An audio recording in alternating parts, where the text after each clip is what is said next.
I'm here at Athens, NeMa 2015. I'm accompanied by Kirsten Parker, who gave a fascinating presentation earlier this week on geopolitical risk and hotspots around the world and various issues that we should be addressing over the next 12 months and keeping our eyes on. So Kirsten, if there are three distinct areas and developments within the world over the next 12 months, what is it that we should be aware of and looking out for? Sure. Many things obviously happening over the next 12 months, but if I had to pick three that we think are particularly important, one would be the way in which Islamic State is spreading. So of course they've gained control of Palmyra and central Syria, Ramadi in Iraq. In Iraq in particular, what we've noticed though is that there's been an increase in fighting just on the outskirts of Baghdad, and an increase of fighting that would probably involve targeting Shia assets and the Shia militia being involved.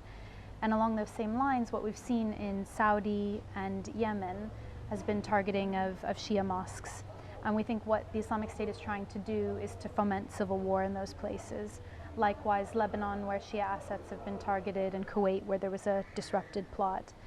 In North Africa, the two things we'd flag in particular are the extent to which Islamic State has gained territorial control in key parts of Libya. So Sirte along the coast, Sebha, Sabrata, and those key footholds give them access to oil infrastructure along the coast, the key terminals, the fields around Mabruk, for example, and also potentially access to fields in southern Tunisia, eastern Algeria, and western Egypt.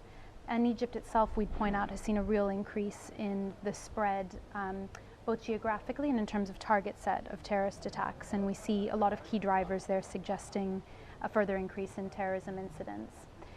One other big trend we'd flag is what we're calling potential African summer.